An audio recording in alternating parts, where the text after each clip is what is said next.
I woke beside Cullen in the heat, tangled in him, feeling both the ache of Corbin's absence and a quiet, unfamiliar joy. That peace fractured when I saw Shawn in the yard, with 2 others kneeling in devotion. I felt their faith and answered it instinctively, knowing what it meant. I tried to carry on, losing myself in small wonders and even in my own reflection, but unease lingered. At breakfast, we agreed to leave, though tension with Cair remained, and once outside, Cullen's temper showed more plainly. When 2 men confronted him, he dealt with them brutally, far harsher than I expected, and it left me shaken as rumors of the razor began to spread. I noticed him watching a girl with a rapier, and when he admitted he had seen her before, my unease deepened. By the time we encountered Terence, and Cullen urged that we leave at once, I knew the fragile calm of the morning was gone, and everything was beginning to unravel. Hello, I'm Mike Carmel. This is the Dark Razor Chronicles streamcast, Season 5, Episode 8, Reflections. A quiet morning can feel safe until everything beneath it starts to shift. Let's begin.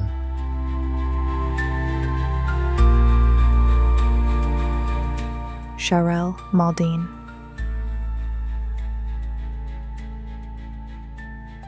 I opened my eyes to warm morning sunlight pouring through the bay window.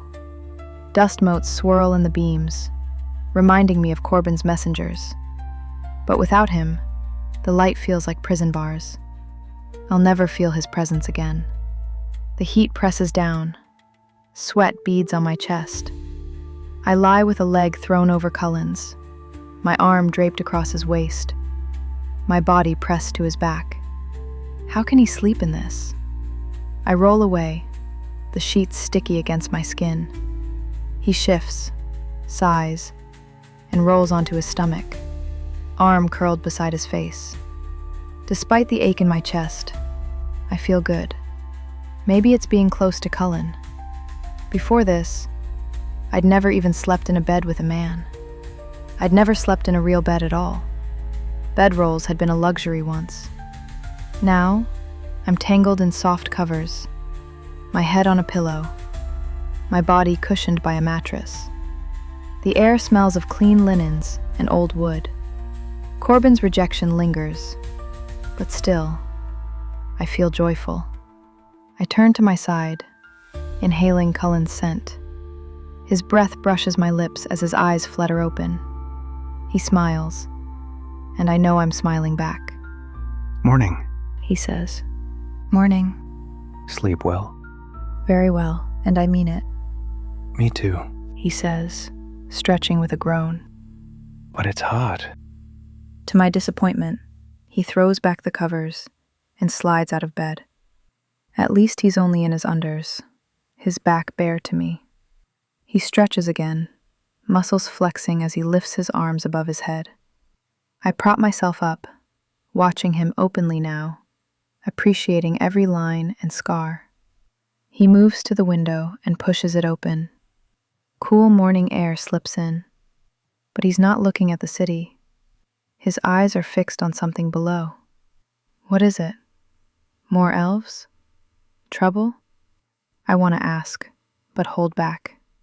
Instead, I watch him, trying to read his face. He glances back at me, confusion flickering in his eyes as I get up. My feet hit the cold floor, and I squeak, adjusting my unders self-consciously. His eyes linger on me, and I feel the flush begin. Why is he looking at me? I must be a mess. Hair wild, clothes disheveled. Part of me wants to cover up, but another part craves his gaze. I join him at the window, my heart racing. We both look down at Marta's small yard. 3 figures kneel there, Shawn and 2 strangers, heads bowed low, arms stretched forward. They're bowing, toward the house, toward me. Cullen stiffens beside me. What are they doing? I don't answer right away. I know exactly what they're doing, but saying it aloud makes it real. Still, I can't lie to him. He'll find out eventually. Shawn has found believers. 2 already. I almost laugh. How did he do it so fast? But now that I know it, I feel it. Their devotion, their faith pouring into me. I respond instinctively, sending a surge of warmth, a silent blessing. It costs me, drains what little strength I have, but their gasps of awe make it worth it. Cullen stares at them, his jaw tight. I try to distract him. Would you like to use the water closet first? He smiles. No, you go ahead. I smile back, painfully aware of his eyes on me. I look for my clothes, finding them near the bed. I had pulled them off in the night. At least I got them all the way off this time. My face heats with the thought of him undressing me twice before. Or at least, I think he did. Bundling the clothes in my arms, I open the bedroom door a crack, peek into the hallway, and tiptoe to the water closet. The first thing I see is the laundry hamper. I look at the bundle in my arms and remember the clothes are still clean from yesterday. Still, I take advantage of Marta's laundering service and drop them into the hamper. I return to our room, smiling to myself, and gather fresh clothes. Once more, I head out into the hallway and then to the water closet. There's a small metal sliding bolt, and I engage it, securing my privacy. I take in the room's cleanliness, the small window letting in daylight.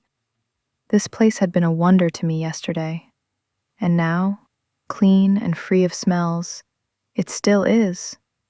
The privy, the toilet, it's full of water, not waste.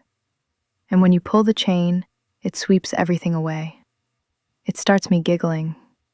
Where must it all go after sloshing through the walls? I avoid the mirror over the sink once again. Instead, I brush my teeth vigorously, something I've grown to enjoy. The powder scours my teeth and gums, and I rub them with my finger. The tingling after rinsing, the chalky, minty, salty taste. All of it makes me feel clean and refreshed. I spit into the sink and accidentally glance up at my reflection.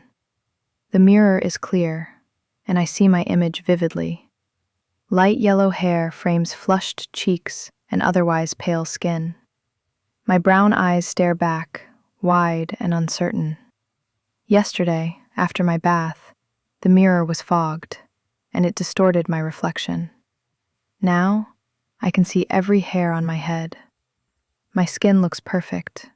My hair looks soft. For the first time, I want to see what I look like to others. I step back to get a better view and bump into the cold wall, but I can still see down to my knees. I don't know what others think of me, though I've observed men flirting with women of all shapes and sizes. I've seen many men myself, and still don't understand what makes one more desirable than another. I know I hadn't found Cullen very attractive at first, but now, knowing him, I do. Perhaps he's not stunning like some, but he's handsome in my eyes. Adjusting my unders again, I study my shape. I have no fat, and remember how Carl McTarney adored fat, tickling large women and pinching the barmaids. I am slender, my muscles subtly shaping me. Turning briefly to view my profile, pinching my flat stomach, and wondering if that's desirable. My finger traces the small divot at the center of my belly. A button, they call it, and touching it makes me grimace. It tickles.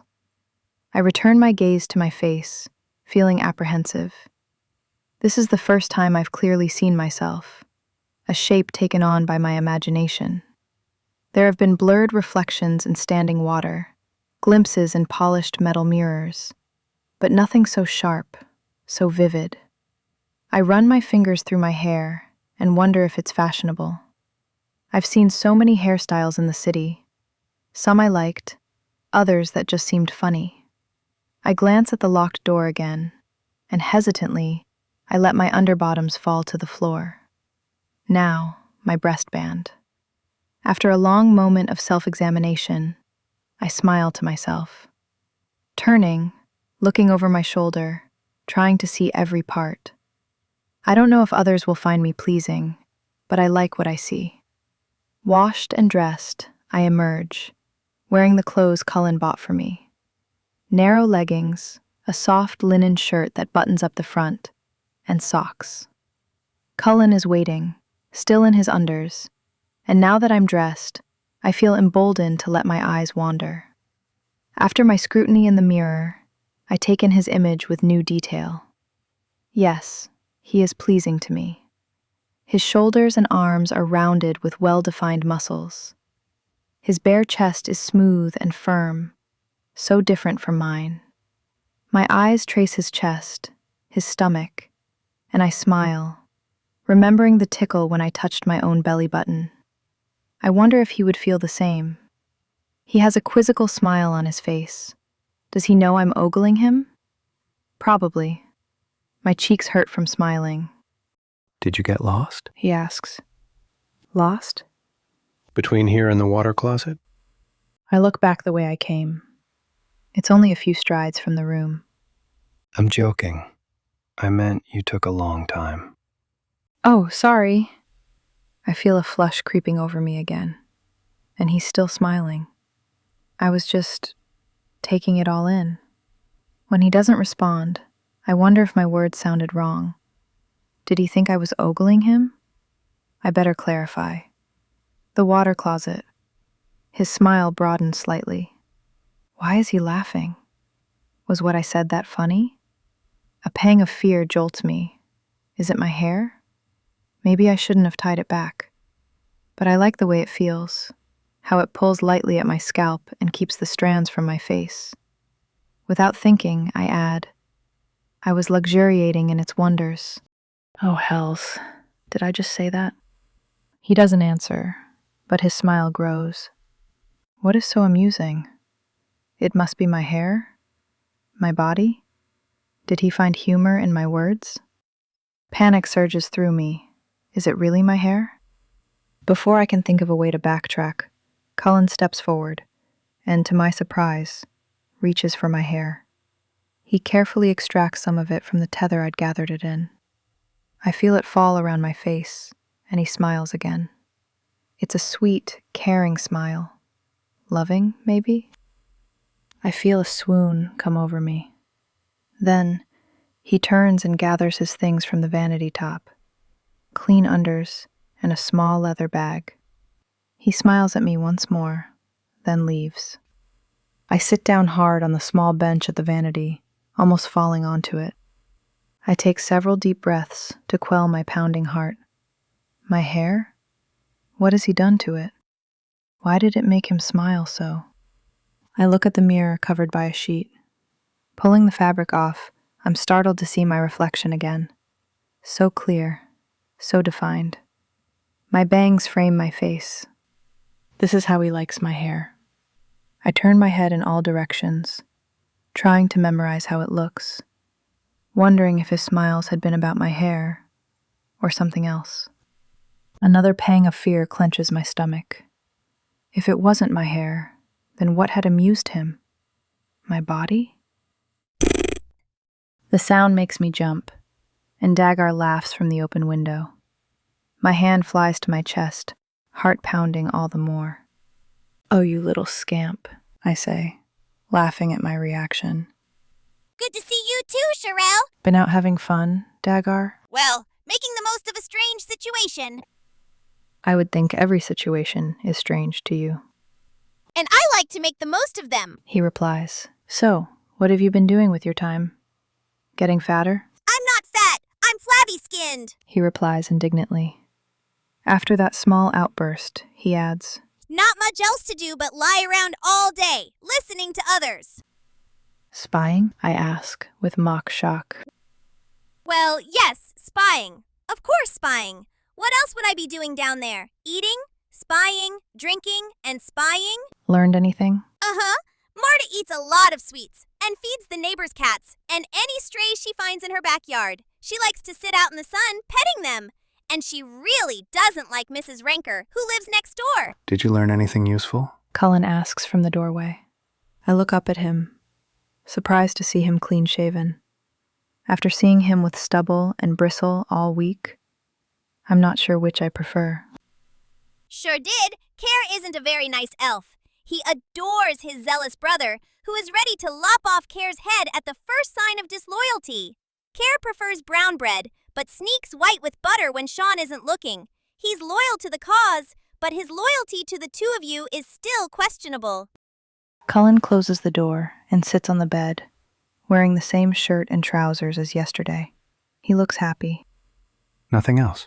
Cullen prompts. No, but we should be moving on soon. The longer we stay, the more likely word spreads. People will be wondering why the elfin army marched through town. You can imagine the excitement that caused. Yes, I can. Cullen says. We have everything we need now. The sword, the people. We should really be going. I agree. Cullen replies, turning to me. If you're in agreement? I nod, and he continues. We'll meet for breakfast with the others and discuss. But first, the three of us need to catch up on what we learned yesterday. He recounts what Cair told him about the Razor's history, and I listen, relieved that while events sound different, the intent of the circle all point to the goals I stand for. The circle is still alive as per the amulets, and should be waiting for our return. Only now, I wonder if my goals remain the same. Perhaps I could renounce the Razor when all this is done, resign from the circle, and have a life with Cullen, and even DagGar, if they'll still want me after everything. I realize it's a whimsical, silly thought. Too hasty. I wouldn't throw everything away, would I? After a week of knowing this man? Cullen stands and offers me his hand. My heart flutters as I take it. We descend the stairs and move through the foyer into the dining room, where Shawn stands at attention. Cair lounges with his boot on the table. Really? His boots? Marta asked him not to wear boots in the house. Rise! Cullen barks. At least show her Magus that much respect, Cairil Renalosis. Oh, drit. Why is he pushing Cair? The elf won't tolerate it for long, but it's true. He should show better respect. The anger I displayed yesterday was Corbin's wrath, and I won't be able to muster that kind of vehemence. Cair drops his feet to the floor and stands in his own time. Forgive me, your Magus. His words sound half-hearted. I thought we were done with frivolity. Please, I'll be seated, I say. But I don't miss the heated glare Cair shoots at Cullen. Are you done with frivolity from your troops? Cair says nothing. Marta brings out a fresh pot of tea and 5 cups on a wooden tray. She sets it down, and soon, we each have slices of fruit bread with fresh butter beside steaming cups. We are ready to leave, I begin. We need to make haste to Silandria, General. Can your people escort us? No, your Magus. Cair replies, sounding serious now. Perhaps his disrespect only shows when Cullen speaks to him. My forces and escorts are indisposed. My commission has been suspended. Drit, I'd forgotten that. Cullen had just told me this morning. Well, I'm sure the 4 of us... DagGar's teacup makes a loud clunk on the table, his spoon bouncing off the saucer. I ignore him. The 4 of us, I emphasize, will be enough. Cair looks at me oddly, unsure why I stressed 4. Do you have a preferred route, your Magus? No, General. At your discretion. Cair hesitates. General, Cullen says, sitting forward, his hands woven together. Her Magus and I have decided that as you are the most qualified, you should be in charge of the route. Cair scowls. Most qualified? I'm a general in the 1st Elfin Army. No disrespect. Cullen quickly adds. I meant only that you know the landscape better. You may delegate the task if you wish. To my brother? Cair's scowl turns into a grin. May as well blindfold him and spin him in circles first. He travels not. I beg your pardon. Travel between Rivette and Larose all the time. Cair waves a dismissive hand at his brother. I will plan a route. You wish to depart in the morning? Yes, General, I reply. Very well. I will send a runner to the 1st Elfin Army for current reports on road conditions. I am well supplied for the journey. Do you have everything you need? Cullen speaks up. There are a few errands we need to run first. We'll convene this evening at 1900. Cair looks at me. 7 bells, I say. Very well. If that suits your magus, I will have a route for review. Yes, I believe it does. Marta brings in breakfast. A plate of eggs, another of ham, slices of cheese, and mugs of beer. DagGar shifts back from his teacup as Marta sets a small plate for him.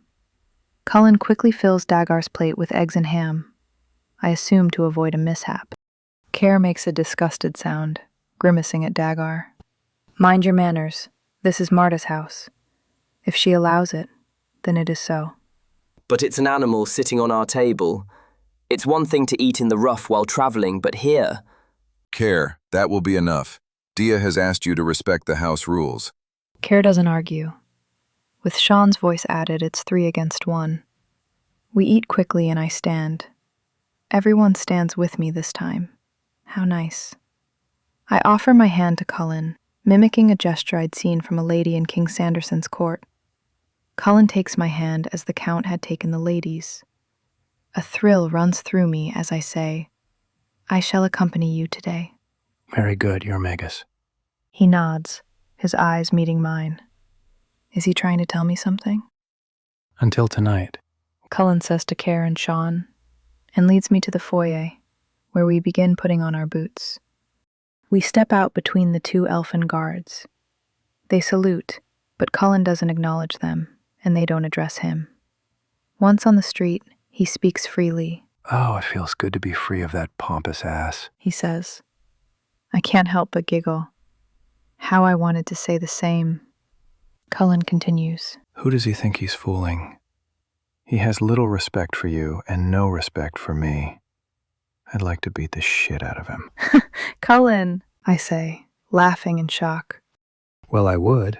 He says. Oh my, Cair must really be getting under his skin for him to say that. It would probably do us some good if you did, but you mustn't. He's an elf and a general. His appearance is misleading. Oh, I know. Cullen says. But I've trounced a few in competition. Really? I can't help but ask.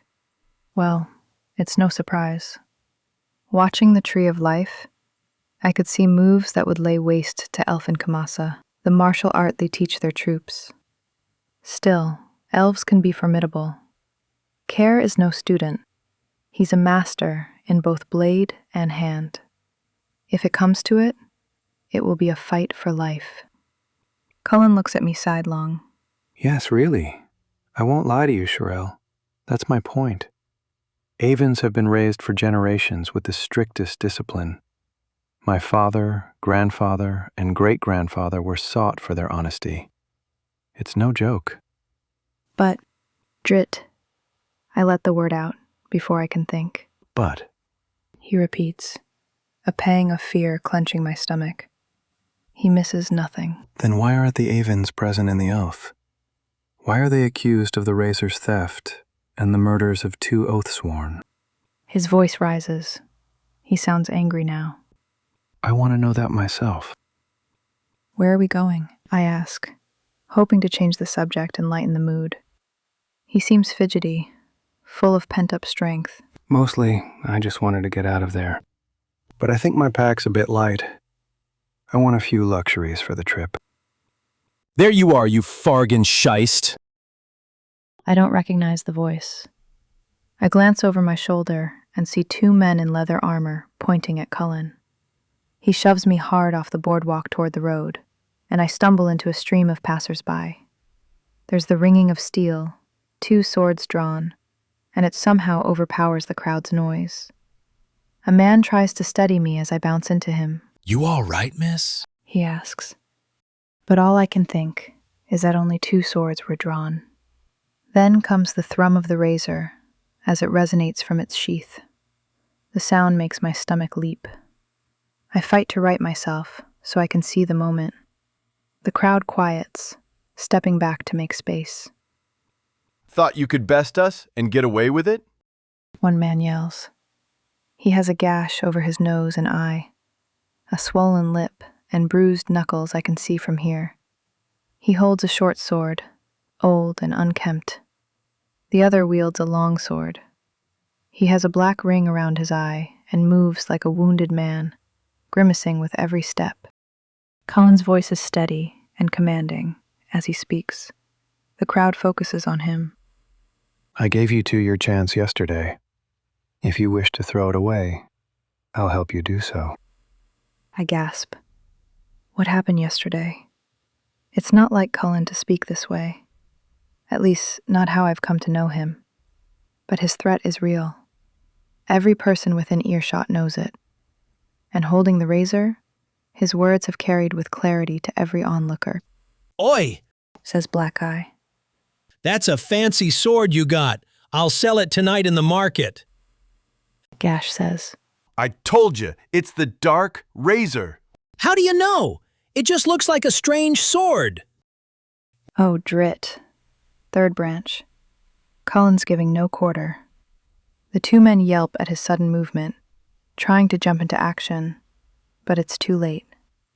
Confusion and disappointment flood into me. Cullen. Oh, Cullen. He drives the razor's hilt into Gash's face, the tip of the blade slicing across Black Eye's cheek. Both men scream as Cullen kicks Black Eye in the groin. As the man doubles over, Cullen pommels Gash in the face again, taking his right eye. Both drop to the ground, Gash screaming, blood seeping through his fingers, Black Eye groaning with his hands between his legs. Cullen brings the tip of the razor down, slicing into Black Eye's boot. The man screams.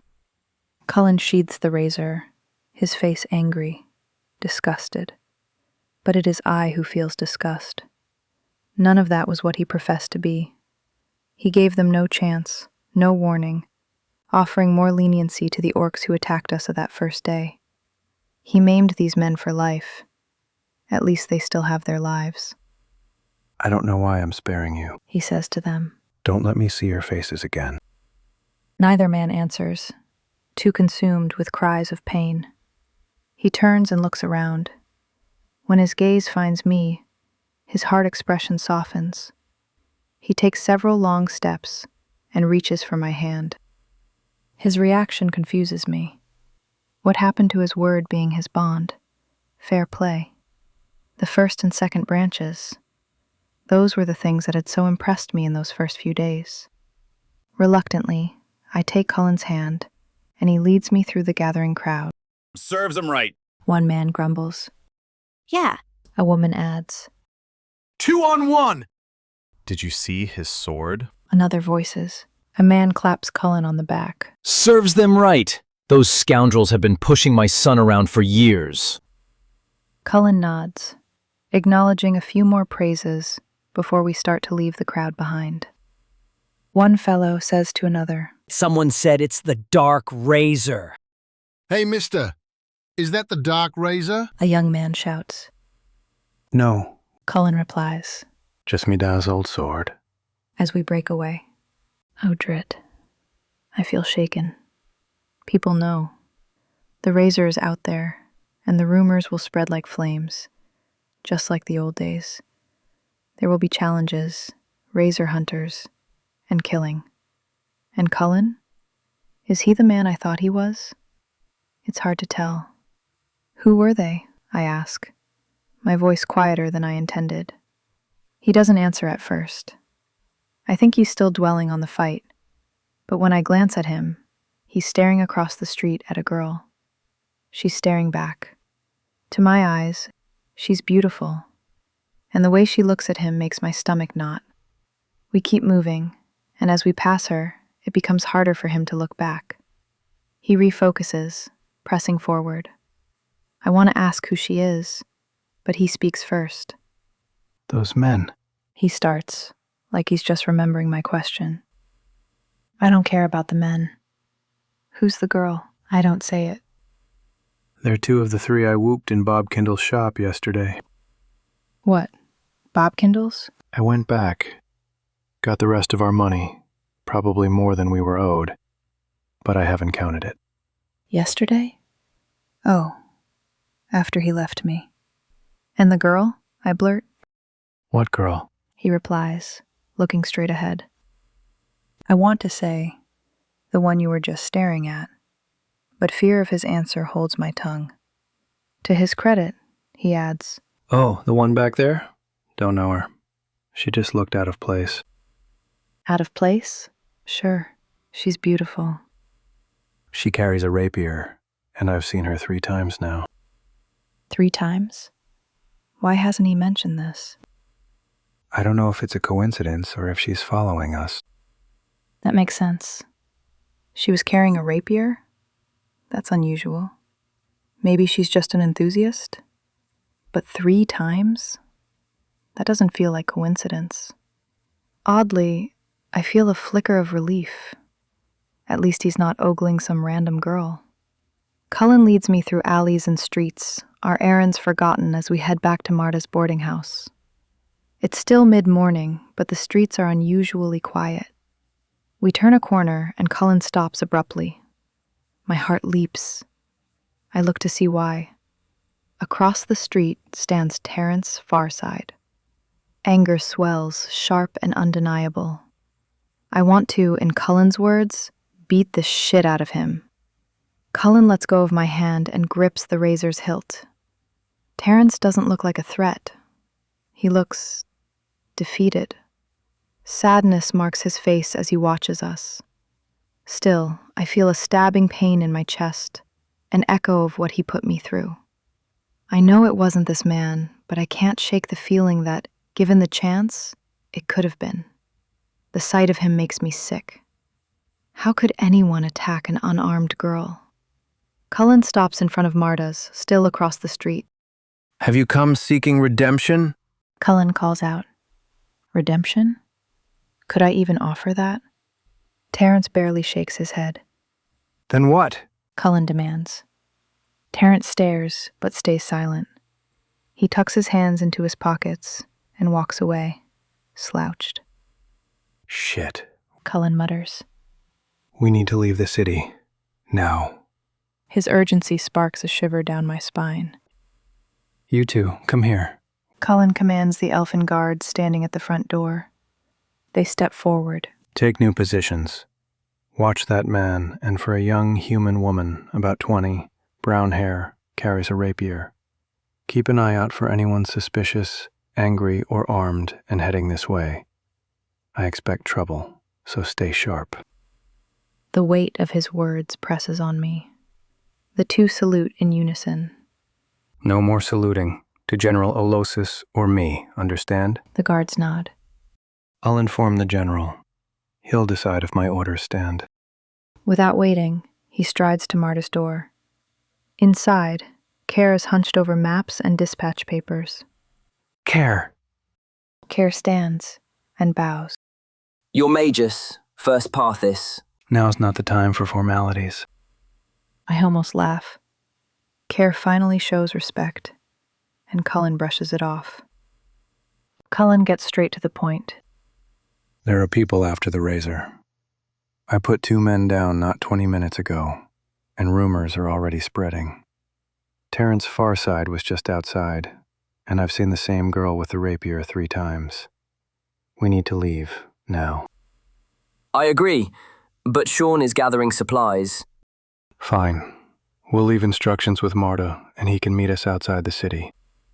Yes, First Parthis. I've also told your men to watch for suspicious people, and to stop saluting. It only confirms targets. If you don't agree, you can countermand. Your orders are prudent, First Parthis. There's something in Cair's tone I don't like. Too agreeable. I'll prepare Shawn's instructions. You should pack and be ready. Leave the instructions on the table. I'll have one of my agents ensure Shawn gets them.